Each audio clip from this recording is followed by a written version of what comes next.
जय श्री राम। आप सभी का हृदय से अभिनंदन है हमारे अपने YouTube चैनल स्वास्तिक परिवार में।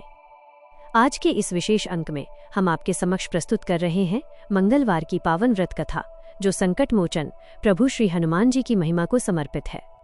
ऐसी धार्मिक मान्यता है कि मंगलवार का उपवास रखने और इस कथा का श्रवण करने से जातक के जीवन के तमाम कष्ट, बाधाएं और मानसिक भय स्वतः ही समाप्त हो जाते हैं और भक्त पर बजरंगबली की कृपा दृष्टि सदैव बनी रहती है।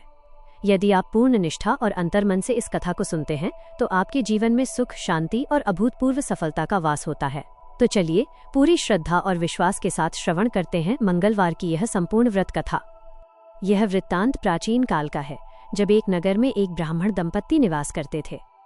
उनके जीवन में संतान का सुख नहीं था, जिससे वे दोनों निरंतर गहरे दुख में डूबे रहते थे।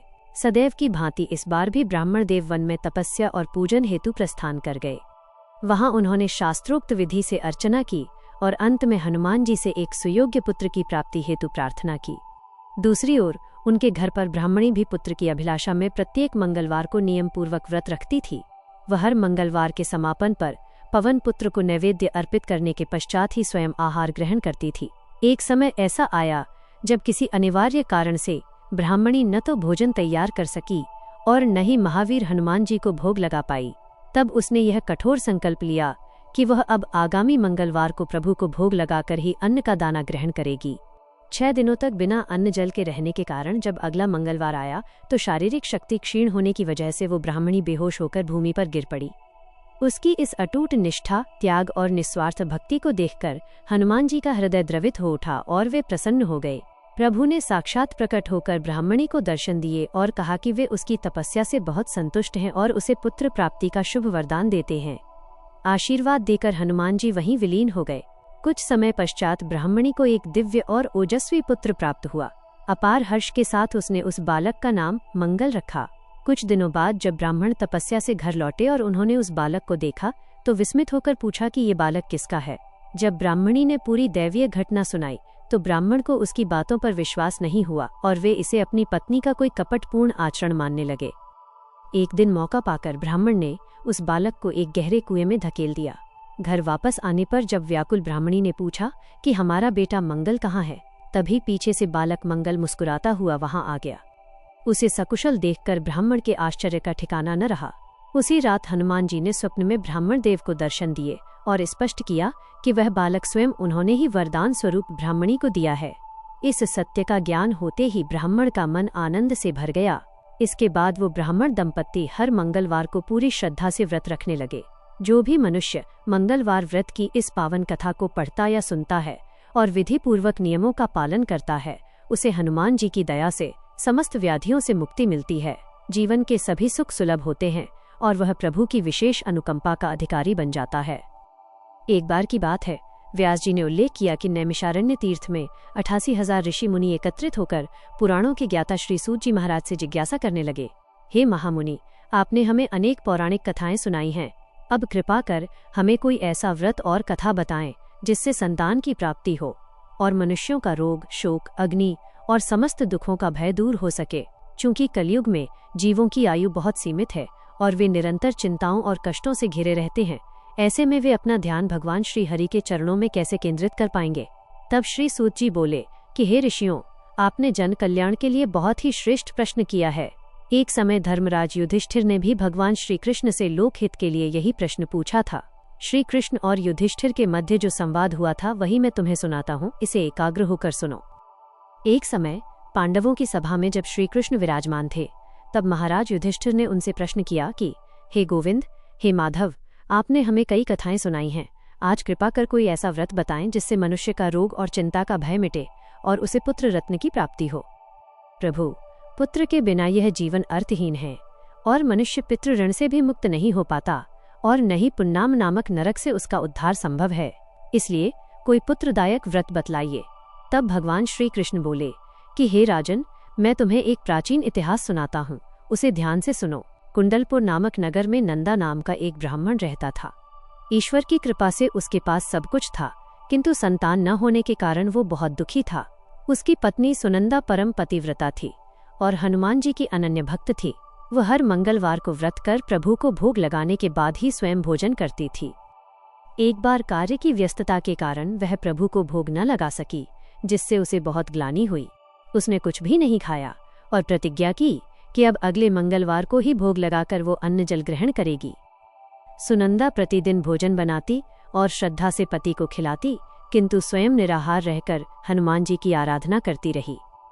6 दिन इसी प्रकार बीत गए और 7वें दिन मंगलवार को वह प्रातःकाल ही मूर्छित होकर गिर पड़ी।